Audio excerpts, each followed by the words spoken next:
ये काढ़ा उसकी कोख में पलते हुए बच्चे को मार देगा। आगे से उसकी कोख में वारिस कभी नहीं जन्मेगा। एक चम्मच से ज्यादा मत देना, उसकी माँ भी मर सकती है। नहीं पीना, नहीं पीना, नहीं।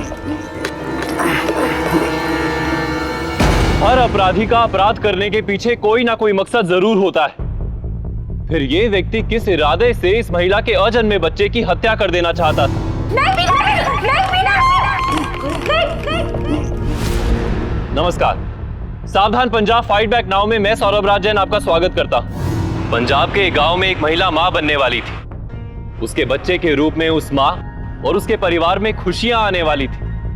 फिर ऐसा क्या हुआ कि कोई व्यक्ति उस अजन्मे बच्चे की हत्या कर देना चाहता था। आखिर एक बच्चा जो अभी तक इस दुनिया में भी नहीं आया था, उसकी किसी से क्या दुश्मनी हो सकती है? क्या था इसके पीछे का सच? आइए जानने के लिए देखते हैं पंजाब की ये सनसनीखेज वारदात।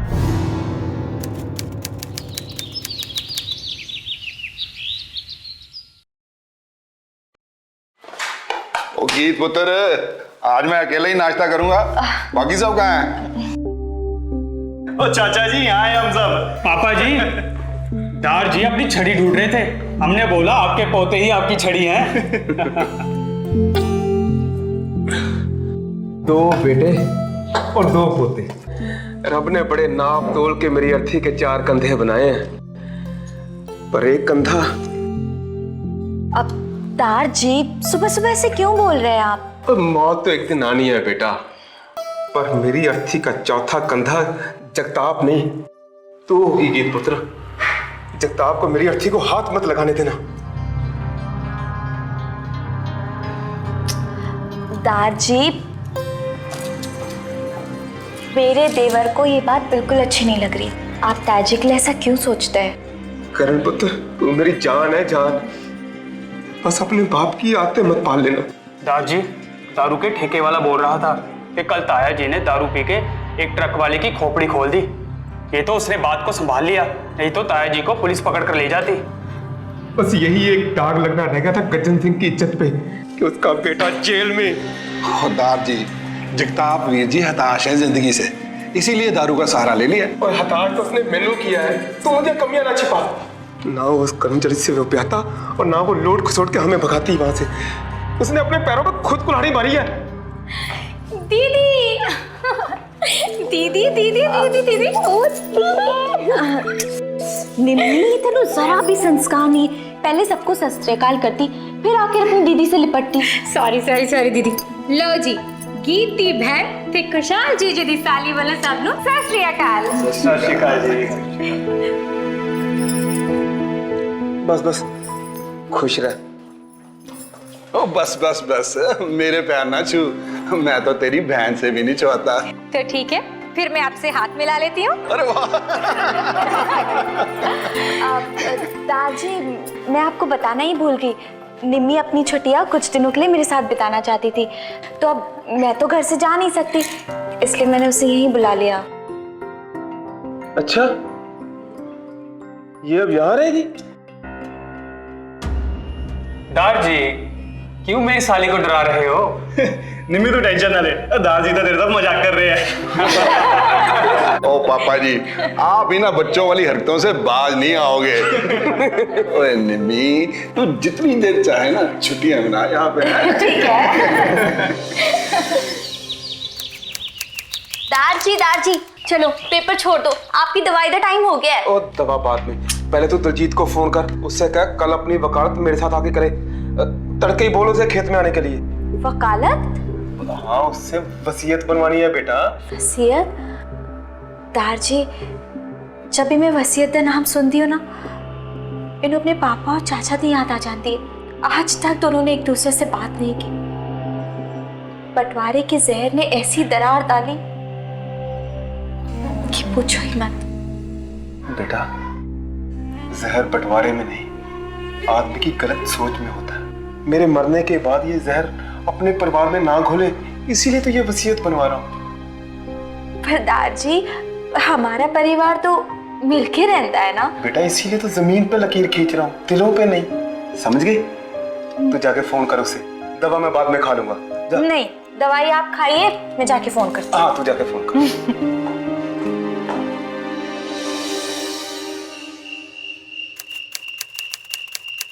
ओ गीत, ओ मेरा बाम तो ले आ पुत्र। ये लीजिए आपका बाम। निमी तू, तेरी दीदी कहाँ है? वो दारजी को मक्खन लगा रही है और मुझे आपको लगाने के लिए भेज दिया। मक्खन?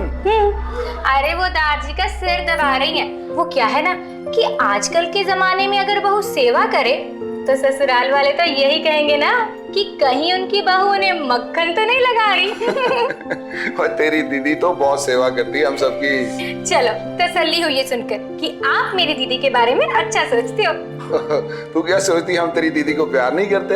ओए वो तो हम सबकी बहुत लाडली है। हाय रब्बा, काश मुझे भी ऐसा ससुराल मिल जाए। ये पीठ की बाम है, आप खुद लगा लोगे? आप बोलो तो मैं लगा दूं, लेकिन आपको इसके बदले में मुझे कुछ देना पड़ेगा। वो क्या है ना कि निम्मी फ्री फंड में कोई काम नहीं करती। अरे जो चाहिए ले लियो, पहले बाम तो लगा है।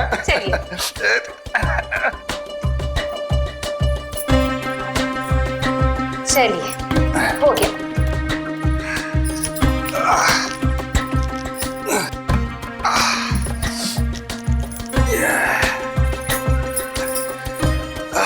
चल हो गया ना, बहुत बहुत शुक्रिया तेरी सेवा के लिए। तो दीजिए फिर सेवा का मेवा, 1000 रुपए। बाम लगाने के 1000 रुपए? अरे क्या कर रही है तू? ये क्या, पर्स में सिर्फ इतना कैश? अरे 500 रुपए। ठीक है, मैं आज इसी से काम चला लेती हूँ, पर बाकी के 500 रुपए आपकी तरफ उधार है। हाँ, ये लीजिए। तेरी बात सुन। चली ना हुए था।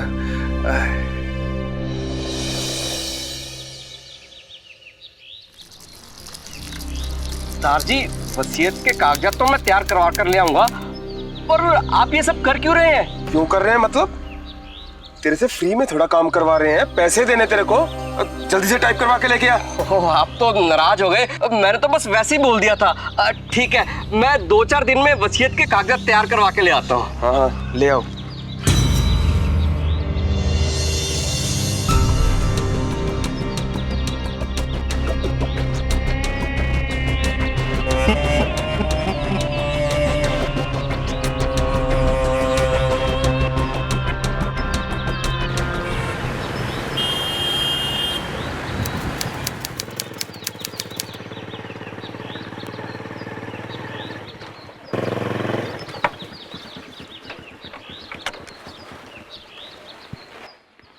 सत श्री अकाल जी। सत श्री अकाल।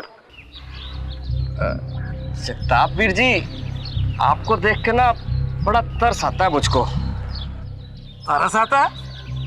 और मैं सरदार कज्जन सिंह का बेटा हूँ और तू साला मेरी खिल्ली उड़ा रहा है? खिल्ली तो आपके पापा जी आपकी उड़ाने वाले हैं। हैरान ना हो, सच बोलूंगा तो सिर्फ दारू का ही नहीं, पुरखों की जमीन जायदाद धन दौलत सबका नशा उतर जाना है आपका।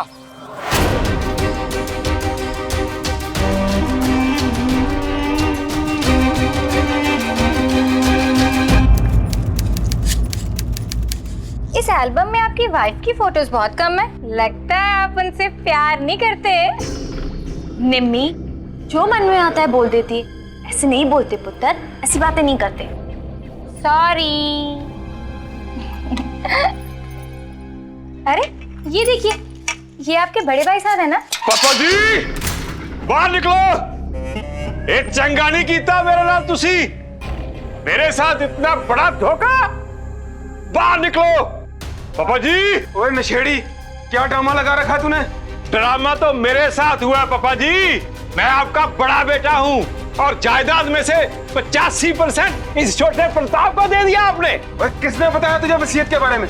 किसने भरे तेरे कान? कान नहीं, दिल भी भर गया था मेरा जब उस वकील ने मुझे बताया कि पापा जी की जायदाद में से सिर्फ 15% मिल रहा है। एक बात कान खुलकर सुन लीजिए पापा जी, अगर बंटवारा सही नहीं हुआ तो इसी चौखट पे जान दे दूंगा मैं। ओए चुप कर तू। ओए गीत पुत्र, फोन लगा जरा दलजीत को, पूछूं जरा मैं किससे पूछ के बताया उसने जगताप को वसीयत के बारे में। दारजी, वो जगताप वीर जी को कोई गलतफहमी हो गई है। अब मैंने उनको 15 नहीं 50% कहा था, 50%। बस सुना,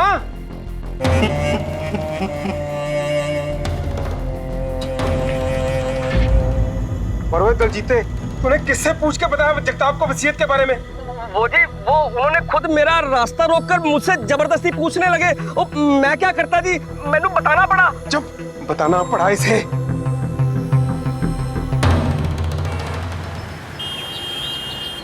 अरे गीत, पराठे ला ना। ला रही हूँ। ये लीजिए निम्मी की स्पेशल लस्सी। अरे वाह वाह वाह वाह वाह वाह, थैंक यू।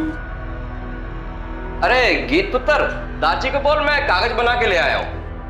जी अभी बुला के लाती हूँ। आप लीजिए ना पराठा। आप और लेंगे? ले लीजिए।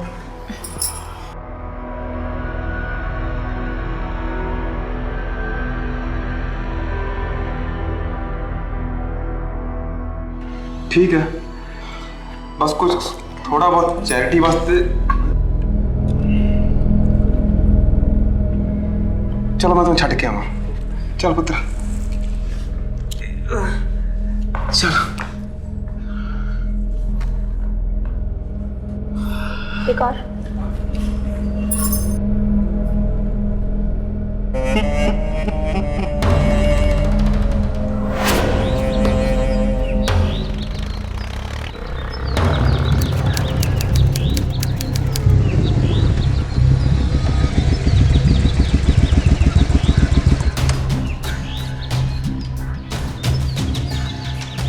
सत श्री अकाल जी।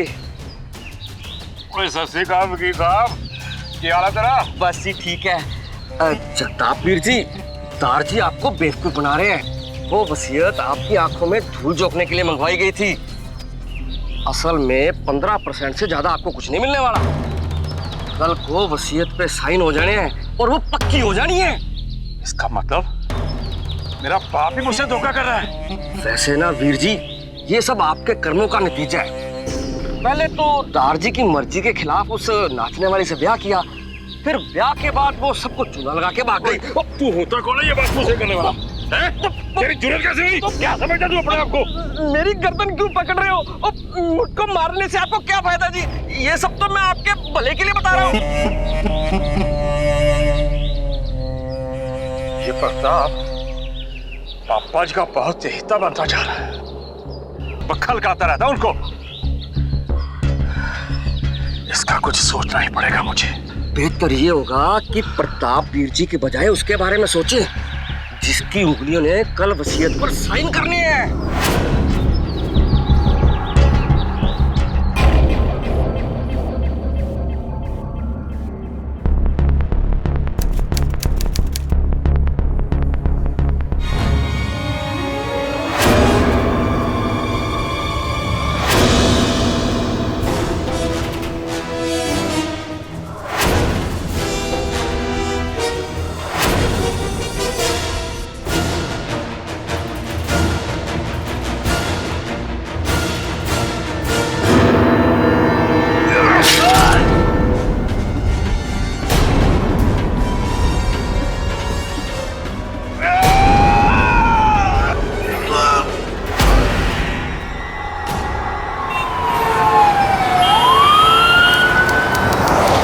किसी तेजधार हथियार से हत्या हुई है इनकी।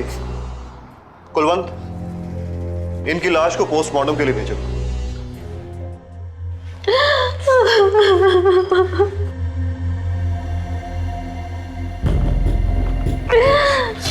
आपको किसी पे शक है? मतलब आपके परिवार की किसी के साथ कोई दुश्मनी? नहीं इंस्पेक्टर साहब, हमारी किसी से कोई दुश्मनी नहीं। पता नहीं किसने किस इरादे से पापा जी को मार दिया।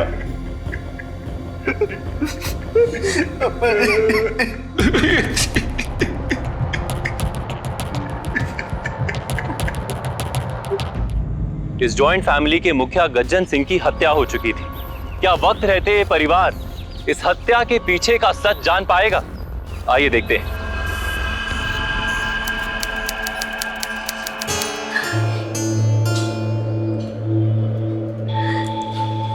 पापा जी, इतने दिनों से आपने ठीक से खाना तक नहीं खाया, ऐसे तो आपकी तबीयत खराब हो जाएगी। दीदी, आप जाकर जीजू को खाना खिलाइए, इन्हें मैं खाना खिलाती हूँ।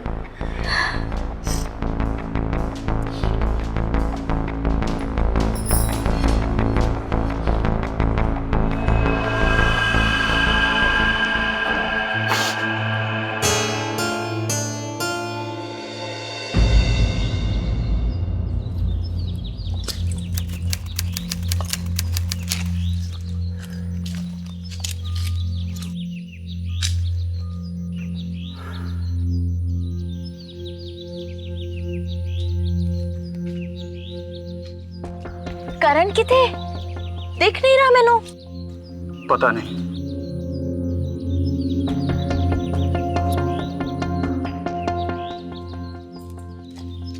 तुसी दोनों भरा तो दार जी के लाडले हैं। उनकी जमीन, उनकी खेती सब तुम दोनों ने ही संभालना है ना।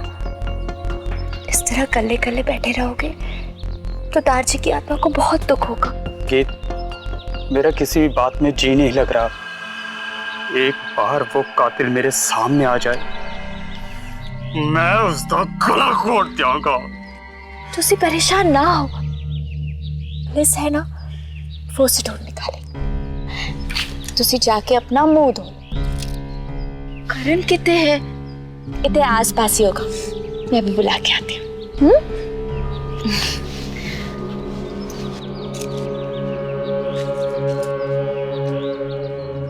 करण, करण,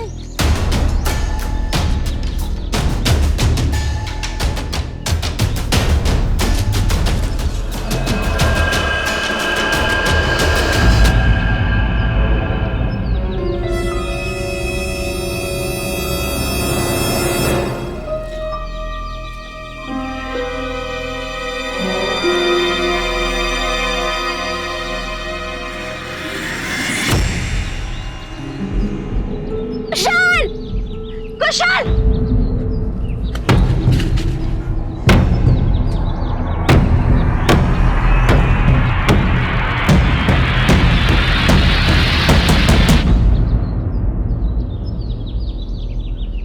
हो सकता है कि इस कुर्ते का ताल्लुक उस कातिल से हो।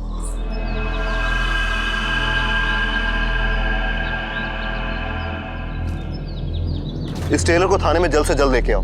जी सर।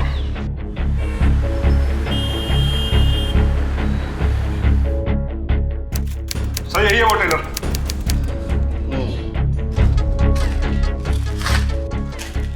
ये कुर्ता तूने सिया था?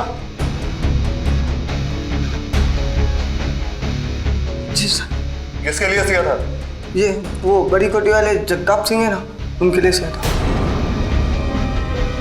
इंस्पेक्टर साहब मेरी बात तो सुनिए, मैं क्यों अपने पापा जी का खून करूंगा? मुझे तो खुद नहीं पता चला कि मेरा कुर्ता वहां पहुंचा कैसे है। जो बोलना है थाने चल के बोलना। सर मैं आपके सामने हाथ जोड़ता हूँ, आप मेरी बात को समझने की कोशिश करें सर जी। सर जी, सर जी, मेरा विद्यार्थी। विशाल, विशाल, तेरे ताया जी कितने भी बुरे हो लेकिन वो पापा जी को नहीं मार सकते। हमें वीर जी को जेल से छुड़ाना होगा यार।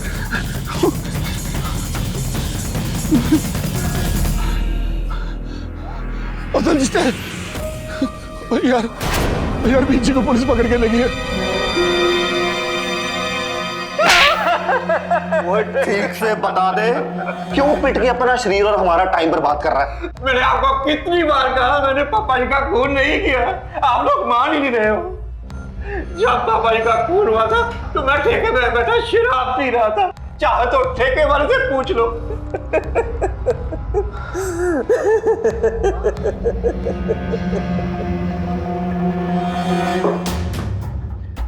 जरा क्रॉस चेक करो, ये वाकई ठेके पे था, मैं झूठ बोल रहा है। Okay sir.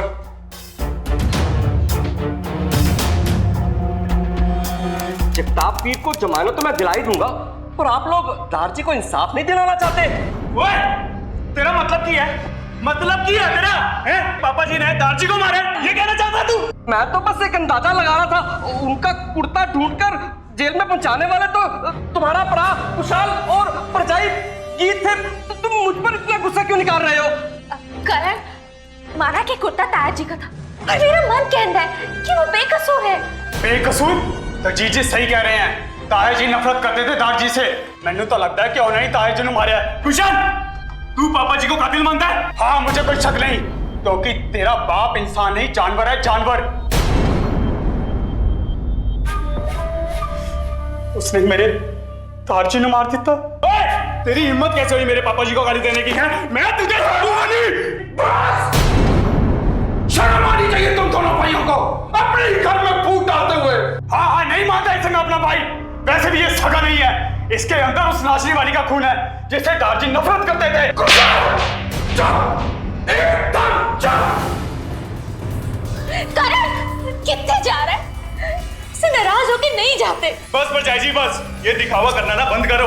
मैं सब समझता हूँ, हम नहीं हो आप किसी से।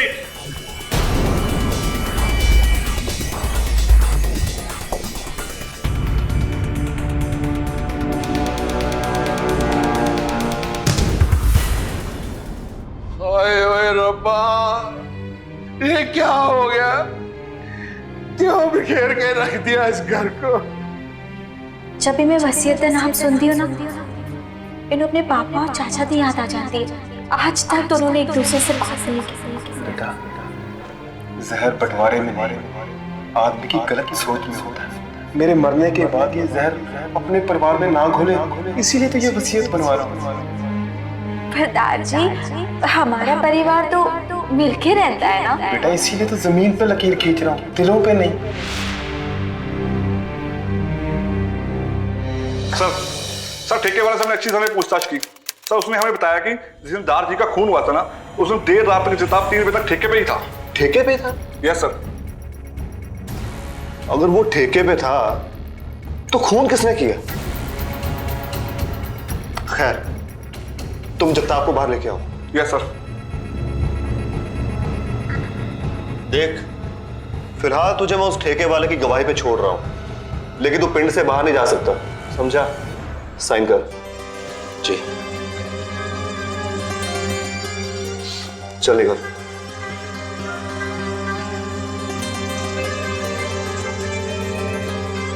नजर रख इस पे। Okay sir.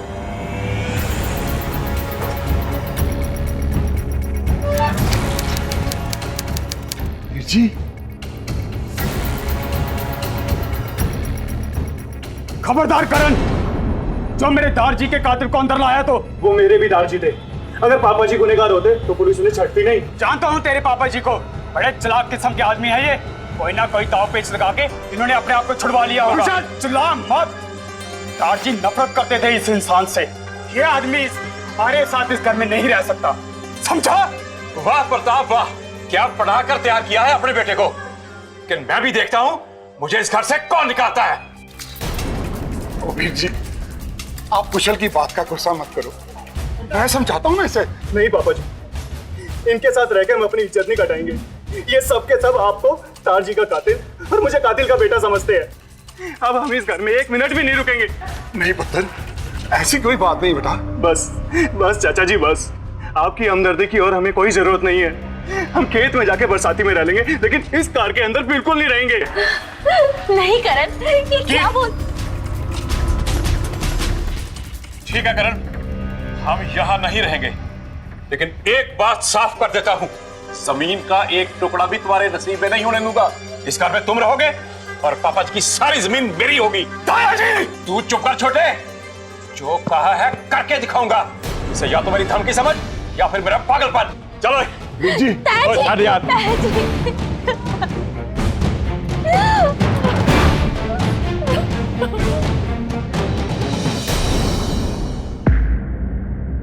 दारजी नई विल पर साइन करने से पहले ही उस हादसे का शिकार हो गए थे, इसलिए उनकी पुरानी विल, जो कि वो अपने मरने से पहले लिखकर चले गए थे, वही अब दोनों परिवारों का बंटवारा करेगी। क्या पापा जी पहले भी कोई बिल बना के गए हैं? मुझे तो ये सारी प्रताप की चाल लगती है, जिसमें मुझे 15% और इसको 85% मिलने वाला था। मैं नहीं मानता किसी बिल को। ओ पापा जी शांत हो जाइए, पहले वकील ने अपनी बात तो कहने दीजिए, फिर बात करते ना हम इनसे। जगताप पीर जी, प्रताप पीर जी, दारजी अपनी पहली विल पर लिखकर गए हैं कि उनके मरने के बाद उनकी सारी जायदाद पर उनके दोनों पोतों का हक होगा, और वो भी एकदम बराबरी का।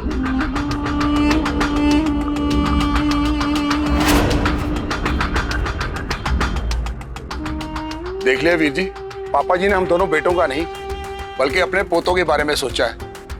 अब तो आपको खुश होना चाहिए कि आपके कर्ण और मेरे कुशाल दोनों को बराबरी का हिस्सा मिल रहा है।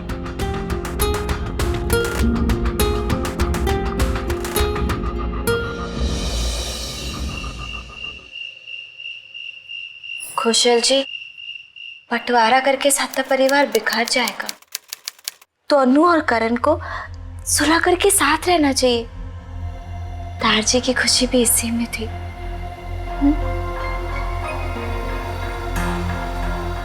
अरे जीजू, क्या हुआ? निम्मी, सर बहुत दर्द हो रहा है और नींद भी नहीं आ रही। लो, सर दर्द हो रहा है। अरे मेरे पास सर दर्द की बहुत अच्छी दवाई है, उसे खाते ही आपको गहरी नींद आ जाएगी। मैं वो लेकर आती हूँ।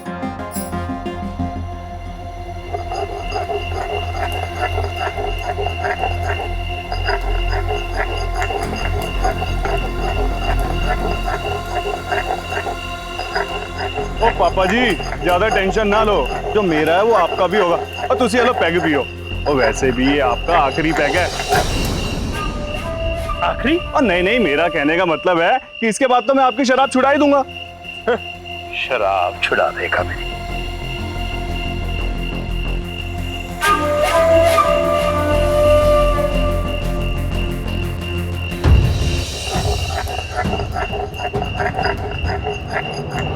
लीजिए जीजू दवाई। अब अगर रेलगाड़ी भी आपके पास से गुजर जाएगी ना, तब भी नींद नहीं खुलेगी।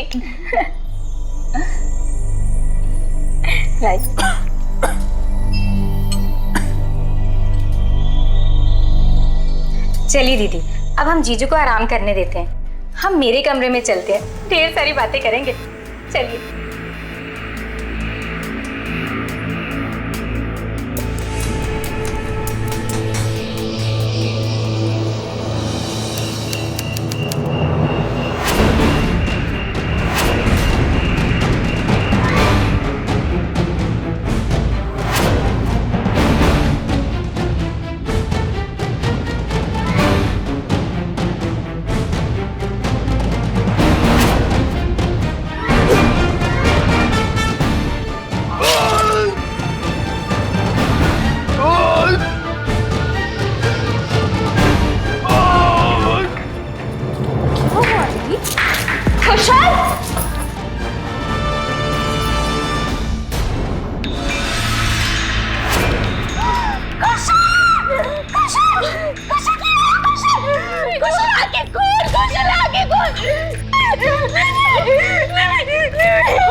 इंस्पेक्टर साहब, मेरा सुहाग छीन गया।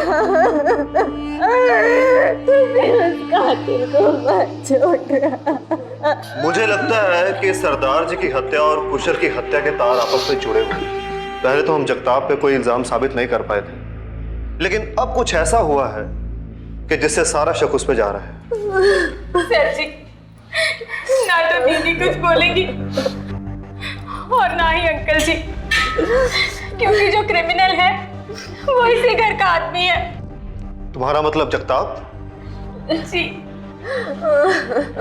मैंने खुद देखा था कि वो कैसे सब लोगों को धमकी देकर गए थे। इस घर में तुम रहोगे और पापा जी की सारी जमीन मेरी होगी। जो कहा है करके दिखाऊंगा। इसे या तो मेरी धमकी समझ या फिर मेरा पागलपन। दीदी, आपका क्या कहना है प्रताप जी?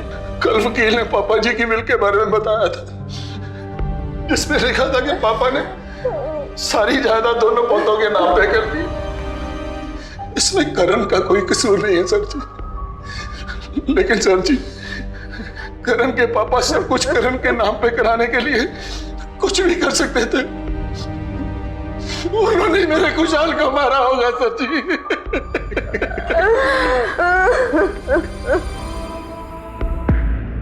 क्या दार जी की और कुशाल की हत्या जायदाद के लिए की गई थी या इसके पीछे कोई और ही राज था? कुशाल की हत्या ने मुश्किल से संभले इस परिवार को एक बार फिर से बिखेर कर रख दिया था। अब ये सवाल खड़ा हो रहा था कि अपराध का ये सिलसिला थमेगा कब, अपराधी बेनकाब कब होगा। मैंने कहा क्या बात तो सुनिए। इंस्पेक्टर बाबूजी ने कुछ नहीं किया, छोड़ दो यार। हर बार मैं कहता मेरी बात तो सुनिए यार। तुम्हारा यार तुम्हारी बात तो सुनिए। बाबूजी ने कुछ नहीं किया। ओ यार बाबूजी, इंस्पेक्टर साहब मेरी बात तो सुनिए। इंस्पेक्टर साहब, चाचा जी, धूल में लट घुमाने से ना सिर्फ धूल ही उड़ती है। और मेरे पापा जी को जेल भिजवा के तुम लोगों को कुछ हासिल नहीं होने वाला। कुशल के जाने के बाद तुम लोग कंगले हो गए हो, क्योंकि दार जी की जायदाद का अकेला वारिस हूं मैं। मेरे अलावा दार जी का कोई और पोता नहीं है, समझे आप लोग?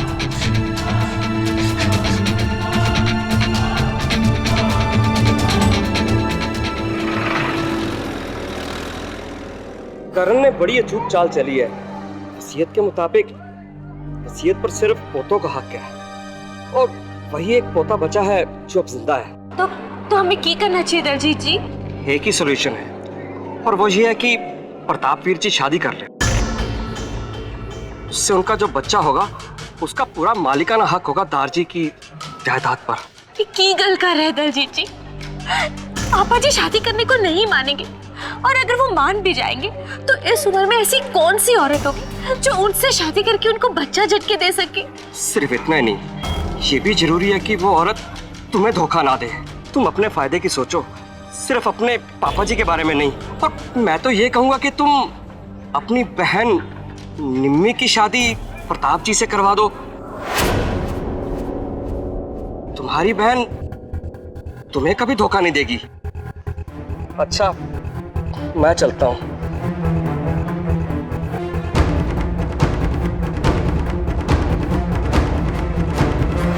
ओए पुत्र, ये तू क्या बोल रही है?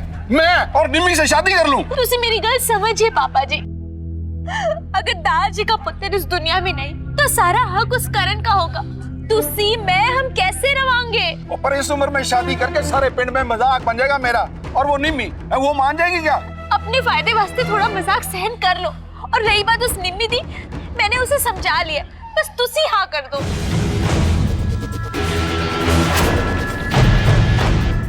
पापा जी, ये फैसला मैं आपकी वसीयत को न्याय देने के लिए कर रहा हूं। मुझे माफ कर देना। पापा जी, तुसी अपने आप को इतना गिल्टी ना समझो। तुसी जल्दी से कोर्ट से शादी की डेट निकालो और शादी रजिस्टर कराओ।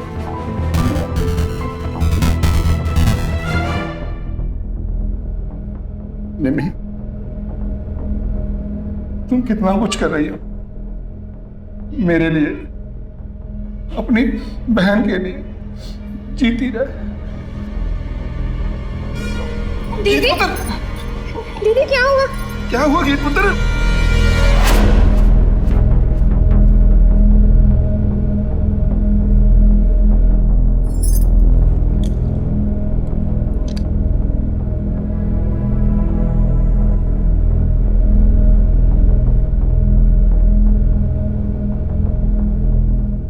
मुबारक हो, आप माँ बनने वाली हैं।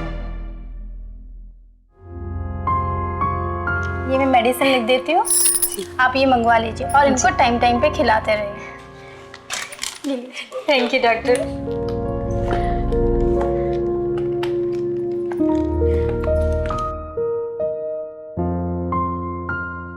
कंग्रेचुलेशन दी।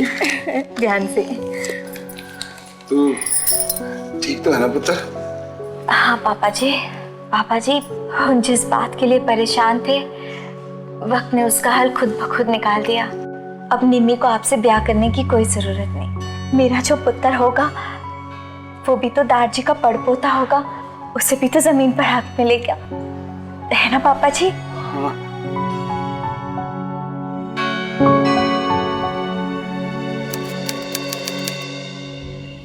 ये काढ़ा उसकी कोख में पलते हुए बच्चे को मार देगा। आगे से उसकी कोख में वारिस कभी नहीं जन्मेगा। एक चम्मच से ज्यादा मत देना, उसकी माँ भी मर सकती है।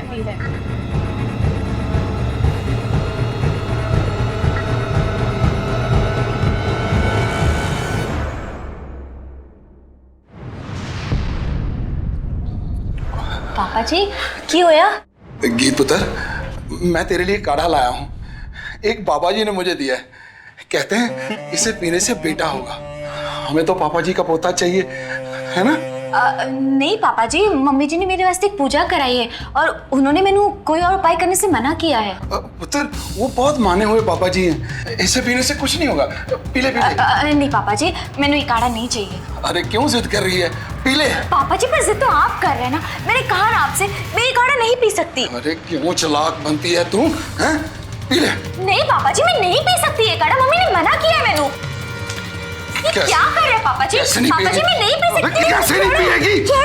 तुझे तो अपने साले का सारा काढ़ा पीना पड़ेगा। नहीं पापा जी, ये मेरी दीदी को मारने की कोशिश कर रहा है। मेरी बहन के साथ शादी करने के सपने देख रहा था तू? हाँ, अरे मैंने तो उसी दिन शक हो गया था जब उस वकील ने मैंने निम्मी की शादी तेरे साथ कराने की बात की थी।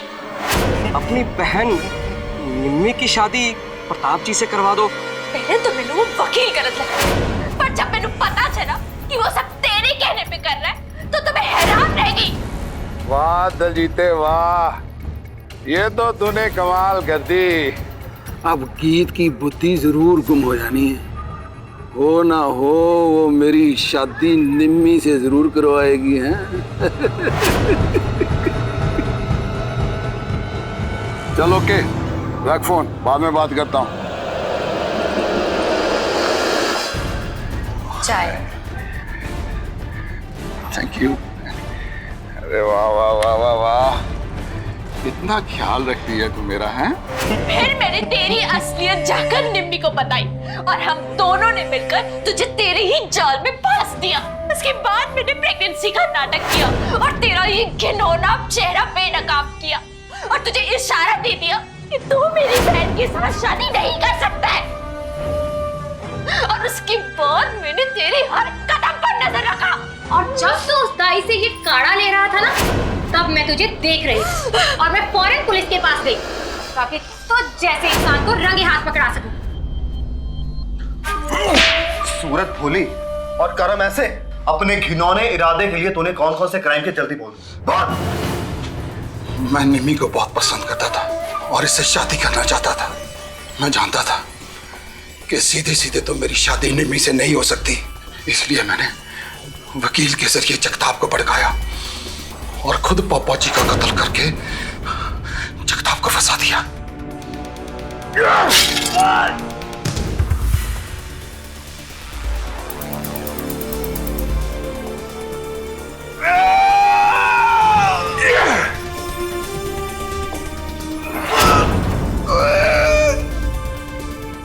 वीर जी का कुर्ता मैंने ही खेत में डाला था, क्योंकि मैं जानता था कि गीत रोज उस रास्ते से कुशाल को खाना देने के लिए जाती है। और इसने वीर जी का कुर्ता देख लिया।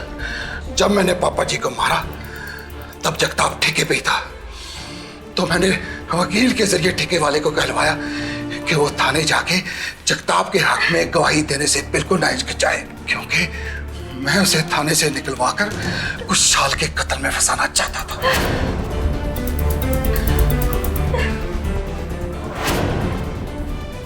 अब वक्त आ गया है कि तू पोतों वाली झूठी वसीयत का झूठा राज खोल दे। ठीक है जी। हाँ, मैंने ही कुशाल को मारा है और शक किया जगताप पे।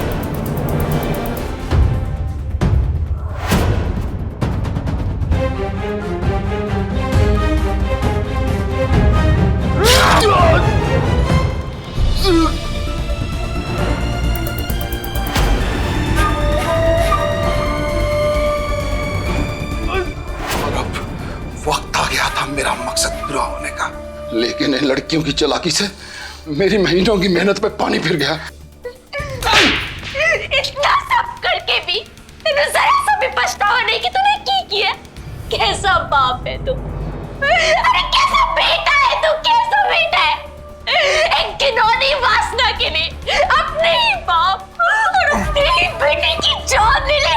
ये बड़ी तेरे रब तेरा कभी माफ ना करे। तू कभी माफ ना करे।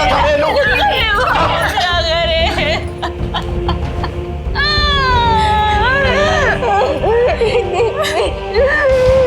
मेरा काजल।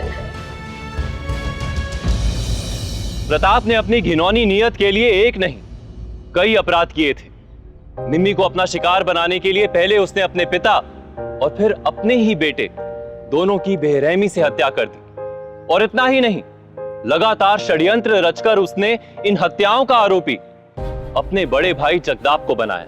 रिश्तों के बीच प्यार और भाईचारे की बजाय अपराध की ये वारदातें किसी के भी रोंगटे खड़े कर देती और ये सवाल खड़ा करती हैं कि कोई कैसे अपनों के ही साथ इतना भयानक हो सकता है। प्रताप को गज्जन सिंह और कुशाल की हत्या के जुर्म में आईपीसी धारा 302 और झूठे सबूत और जानकारी देकर पुलिस को गुमराह करने के जुर्म में धारा 193 और धारा 203 के तहत उम्र कैद की सजा सुनाई गई। घर का डॉक्टर या लॉयर घर परिवार का बेहद ही करीबी और राजदार होता है, लेकिन लॉयर दलजीत ने उसी भरोसे को तोड़ा और सबको धोखा दिया। उसने ना सिर्फ अपने क्लाइंट से बल्कि अपने प्रोफेशन के साथ भी दगा किया।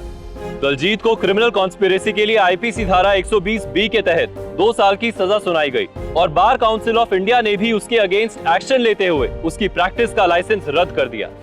पंजाब के क्रिमिनल्स को कानून के हवाले करने के लिए हम सभी पंजाब वासियों को एकजुट होना होगा ताकि पंजाब एक क्राइम फ्री स्टेट बन सके।